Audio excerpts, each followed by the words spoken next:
আরবি সিম্পল লাইফস্টাইলে তোমাদের সবাইকে জানাই স্বাগত। আর এখন বাজে রাত 7টা সাড়ে 7টা। এখন রাত্রেবেলা রান্নাবান্না শুরু করে দিয়েছি। আর কি রান্নাবান্না করছি চলো তোমাদের সাথে আজকে একটু শেয়ার করবো। সব চুনোপুঠির দল, এই যে ঋত্বিকা, যতনু, এই যে দেবজিৎ আর এই যে ঋষিতা। এও ব্লগিং করবে বলে বিশাল চেষ্টা করছে, কিন্তু হচ্ছে না ওর দ্বারা। এ দেখ কীভাবে করবি দেখ। হ্যালো বন্ধুরা, তোমরা সবাই আমার পাশে থেকো, ভালোবাসা দিও, সাবস্ক্রাইব করো, লাইক করো, কমেন্ট করো। আর এই যে হচ্ছে পুচকেটা, হাই বল, আসবো না। আর এদিকে হচ্ছে রান্নাবান্না, আমি এই যে রান্নাবান্না শুরু করে দিয়েছি। এই যে হচ্ছে ভাত, এবার লাইট অফ। এই যে আজকে ছোটো হাঁড়িতেই ভাত করব। আর এদিকে হচ্ছে কড়াই চাপিয়ে দিয়েছি। এখন আজকে রান্না করব হচ্ছে মাংস। এই যে মাংস,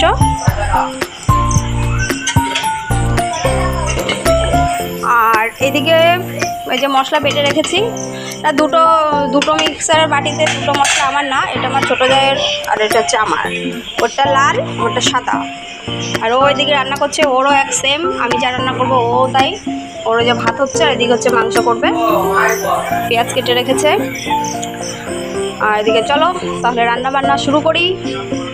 ওর কড়াইতে তেল পড়ে গেছে। কতটা তেল দিলি বাবা? অনেকটাই তো তেল দিলি। এবার আমার কড়াইতে তেল দেবো, দেখা যাক আমি কতটা দিই। তো দেখো এদিকে আমার ভাতও হয়ে গেছে, চলে এসেছি ঘরে ভাত নিয়ে। আর এদিকে হয়ে গেছে মাংস, আর এদিকে সবাইকে খেতে দেবো, সব কিছু নিয়ে চলে এসেছি। আর মাংসটার মধ্যে কিন্তু আজকে বাদাম বাটা দিয়েছি আমি, ওই জন্য কালারটা খুব একটা ভালো আসেনি, খারাপ লাগেনি, টেস্ট হয়েছিল খুব সুন্দর। আর এদিকে হচ্ছে চিংড়ি মাছ দিয়ে ডুমো, আমার ছোটো জায়ের বাপের বাড়ি থেকে পাঠিয়েছিল, আর ও আমাকে একটু দিল। আর এদিকে দেখো পেঁয়াজ কেটে নিয়ে এসেছি, আর সবাইকে এখন খেতে দেবো চলো। আর এদিকে দেখো এটা পরের দিন সকালবেলা আমি যাচ্ছিলাম আজকে বাপের বাড়িতে। ট্রেনের মধ্যে উঠেও পড়েছি বনগাঁ থেকে ট্রেনে।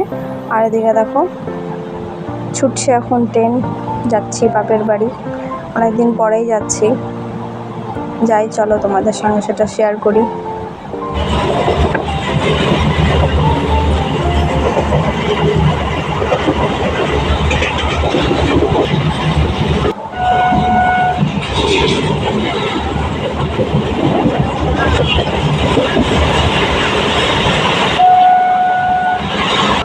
আর এদিকে দেখো বাপের বাড়ি চলে এসেছি, সেগুলো আর ভিডিও করা হয়নি।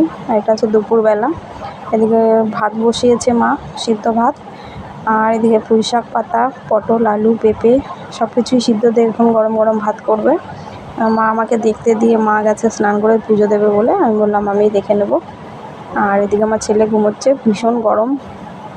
আর এদিকে দেখো ঘরের অবস্থা এরকম, সবই গোছাবো, মা একা মানুষ, সব কিছু গুছিয়ে উঠতে পারে না। যাই হোক, ভালো লাগলে সাবস্ক্রাইব করে দিও, টাটা।